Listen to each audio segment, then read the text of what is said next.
Wow, what a crazy first few moments of the game. That was actually my very first game playing Battlefield 1, and it was epic right there from the start. So, how you doing, guys? I am Brett FX. We are going to be showing off a little bit of Battlefield 1 gameplay. Now, I will tell you this right from the start, this isn't the best gameplay that you're going to find out there. Honestly, I didn't get a whole lot of kills, and to be quite frank, I didn't really get a whole lot of Conquest gameplay because I was talking to some of the developers quite a bit beforehand. So we're going to go over some very quick details here. Of course, I will be having other videos coming up in the future, but this one right here, we're going to focus on just a few things, mostly the Assault class. We're going to talk about the spawn screen and some of the spawning stuff as well. So first things first, we're going to be having the spawn screen. So what you did see a pane ago was the fact that the tabletop or the 2D overview, what you're used to seeing in Battlefield 4, is gone. And it is replaced by, well, actually, the map.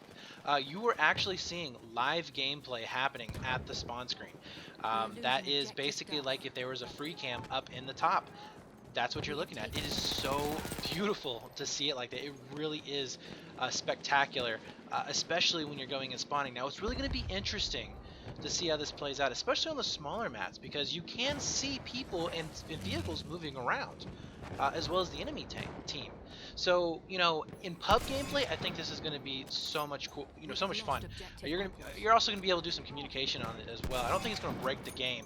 But now for competitive, I think it could get a little unfair, just because, well, you're going to have the ability to, at spawn screen, see everything on the map, whether it be spotted or not.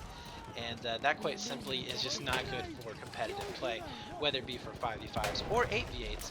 It's just plain not good. So we'll see how that plays out, if they're going to be, because right now the camera is not, you cannot zoom in the camera as of now in this build. So we'll see how that ends up changing in the next alpha build or in the beta build, because there's going to be a lot of things that are going to be changing, guys. I kid you not. Alright, so next, let's go ahead and talk about the spawn, the quick spawn. So one of the things that they did change for spawning, other than the spawn screen, is the fact that you can now hold down your space button, or space bar, and it will accelerate the amount of time that it takes for you to spawn. So you no longer have to wait there the full, we're just going to throw out a random number of 10 seconds. Now you only have to wait 6 seconds. It shaves off a little bit more time. Now, I like this mode, or I like this idea, if you have a squad that is working together really well. But as a random guy joining a public server, I think we're going to be running into issues of medics not being able to do their job. I did see a couple of times where I was actually trying to go med somebody, and actually, I'm thinking about uploading a full gameplay a little bit later on. You will see where I miss revives because they go for a quick spawn when they really didn't need to, and there's no way for me to communicate to them, hey, I'm going to revive you, or I'm going to be on my way to revive you. I think it would be better if we see DICE maybe implement some sort of a system where we can see medics that are kind of close by, a proximity, and it wouldn't really affect whether we could spawn quickly or not, but it would at the very least allow that person to choose, you know what, there's a medic right here about 5 meters away, I'm going to wait. Now, obviously, whether he pays attention to that or not is up to the player himself, and ultimately, it may have absolutely no bearing on whether they go for a quick spawn or not, but I do see some issues coming in for public play, and that is a slight little concern for me. But I will say this, as a squad, when we were pushing up, it was myself, Darkness, Pool, we were all doing a really good job of pushing up in one of the later on videos, and we were medding really well, and obviously when they couldn't make it to me, I could just go ahead and go for a quick spawn and get onto their position a lot faster. So in that respect, it was pretty cool.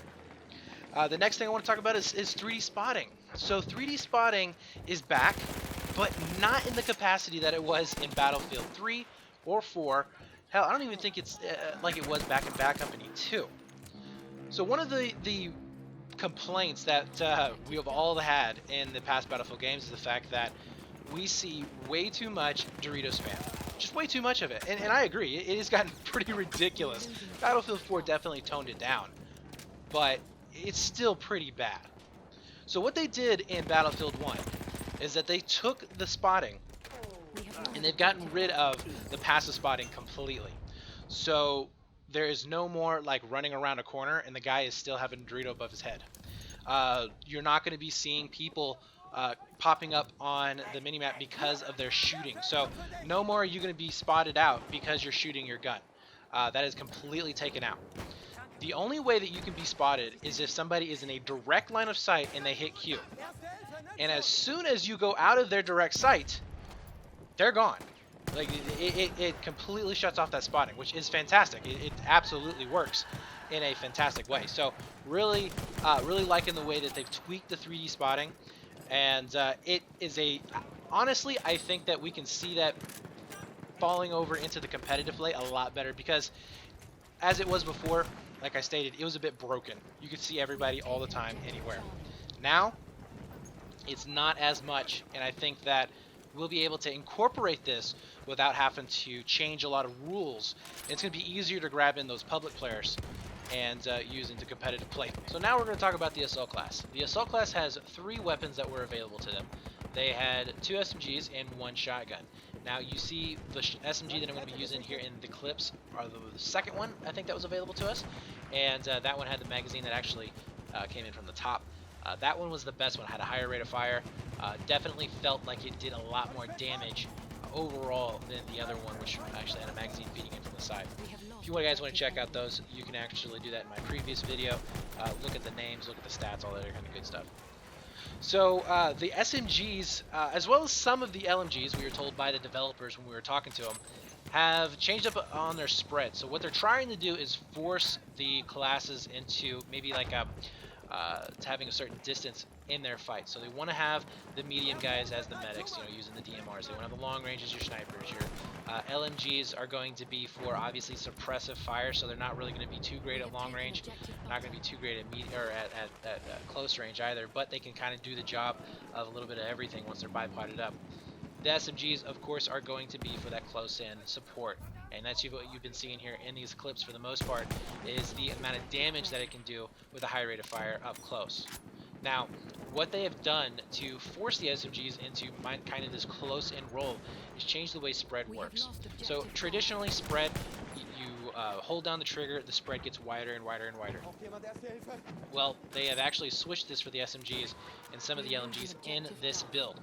That is not to say that that's going to be the final build.